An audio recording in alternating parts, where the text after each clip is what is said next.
पिछले साल India United kingdom को भी पीछे छोड़कर 5th लार्जेस्ट इकोनॉमी बन गया था। एंड हाल ही में मॉर्गन स्टैनली की रिपोर्ट में भारत को ग्रोइंग कंट्री के मामले में नंबर 1 रैंक पर रखा गया है। जहां आज अदर कंट्रीज की ग्रोथ बहुत धीमी चल रही है, वहीं इंडिया की इकोनॉमी फास्ट तरीके से ग्रो हो रही है। एंड कई इकोनॉमिस्ट का मानना है कि इंडिया अपने आने वाले टाइम में जर्मनी एंड जापान को भी ओवरटेक करके 3rd लार्जेस्ट इकोनॉमी बन जाएगा। आज हम ऐसे कुछ फैक्टर्स के बारे में बात करेंगे जो इंडिया की इकोनॉमिक ग्रोथ में कंट्रीब्यूट करते हैं, जिससे आप जानेंगे कि कैसे आज इंडिया इकोनॉमी के मामले में ग्रो कर रहा है। फर्स्ट फैक्टर है इकोनॉमिक ग्रोथ। इस रिपोर्ट में देखिए कि कैसे पिछले कुछ सालों में चाइना की जीडीपी ग्रोथ डाउन चल रही है एंड वहीं इंडिया की जीडीपी ग्रोथ 2022 में 7% रही एंड 2021 में 9% रही, जो किसी भी जीडीपी के लिए बहुत ज्यादा अच्छा माना जाता है। इंडिया की इस ग्रोथ को देखकर बहुत से इकोनॉमिक एक्सपर्ट का मानना है कि इंडिया 2030 तक जर्मनी एंड जापान को भी पीछे छोड़कर 3rd लार्जेस्ट इकोनॉमी बन जाएगा। हाल ही में मॉर्गन स्टैनली ने फास्टेस्ट ग्रोइंग कंट्री की लिस्ट जारी की है, जिसमें उसने इंडिया को अपग्रेड कर ओवरवेट किया है एंड चाइना को डाउनग्रेड कर अंडरवेट किया है। मॉर्गन स्टैनली ने कहा है कि फ्यूचर में इंडियन इकोनॉमी और ज्यादा बेटर परफॉर्म करने वाली है। इसके अलावा चाइना का ग्रोइंग पीरियड खत्म हो रहा है एंड इंडिया का ग्रोइंग पीरियड स्टार्ट हो रहा है।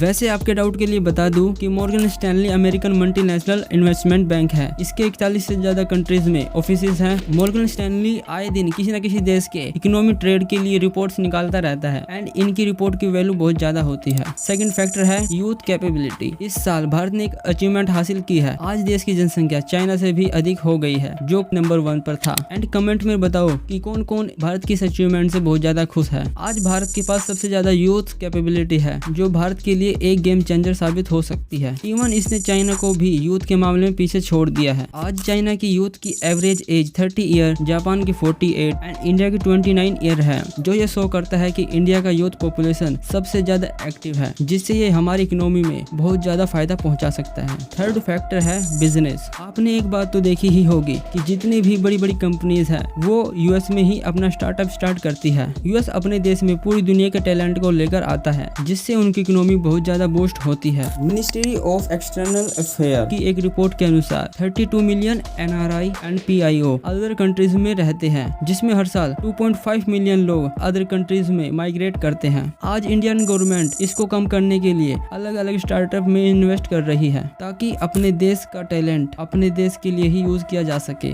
2022 में भारत ने एआई स्टार्टअप का कुल इन्वेस्टमेंट 3.24 बिलियन था एंड जिसमें India Germany, Canada and Australia जैसे देशों से भी आगे था एंड वर्ल्ड में 5th रैंक पर था। इसके अलावा एंटरप्रेन्योरशिप किसी भी देश की जीडीपी में बैकबोन होती है एंड जो इनोवेशन को एनकरेज करता है, जॉब क्रिएट करता है एंड वेल्थ क्रिएट करता है। इंडिया के यूथ केवल नौकरी लेने वाले ही नहीं है, बल्कि नौकरी देने वाले भी है। गवर्नमेंट एंटरप्रेन्योर को अपना बिजनेस स्टार्ट करने के लिए उनके लिए स्टार्टअप इंडिया, समृद्ध एंड स्टैंड अप इंडिया जैसे स्कीम शुरू की हुई है, जिसमें यूथ इन स्कीम्स के लाभ को यूज कर सकता है एंड एक सक्सेस एंटरप्रेन्योर बन सकता है, जो बदले में भारत की जीडीपी में कंट्रीब्यूट करेगा। फोर्थ फैक्टर है इंफ्रास्ट्रक्चर। अमेरिका और चाइना की तरह हमें भी इंफ्रास्ट्रक्चर को सुधारना होगा। हम केवल 2-4 मेगा सिटीज पर डिपेंड नहीं रह सकते, जो हमारी गवर्नमेंट आज समझ भी गई है, जिसमें इंफ्रास्ट्रक्चर को बढ़ाने में तेजी से काम भी हो रहा है।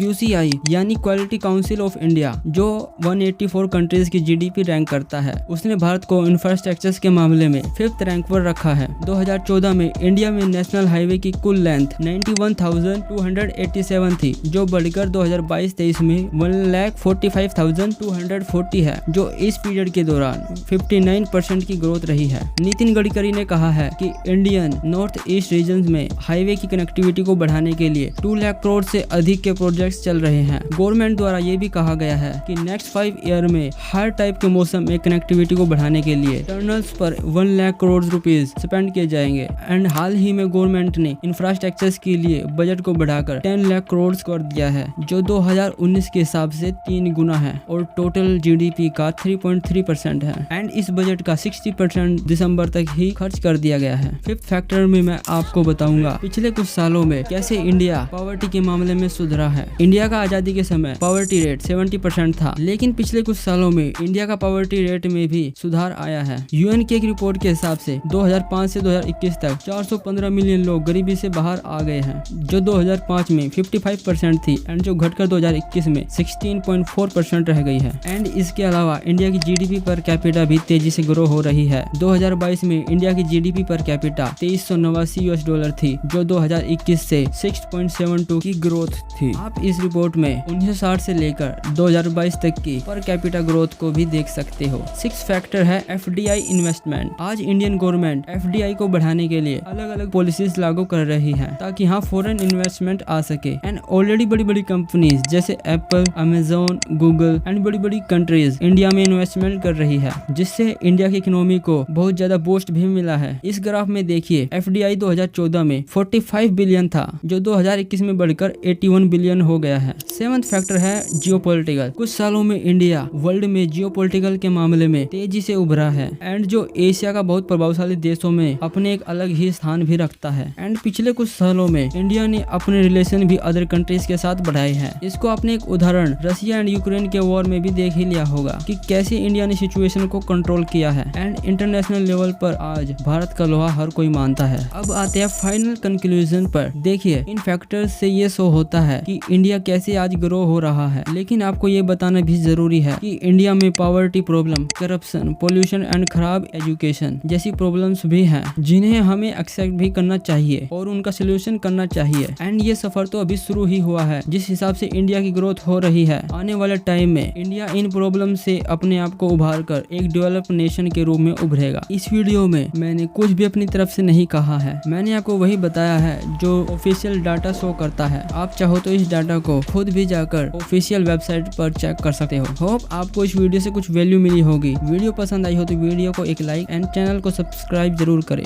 Thanks for watching.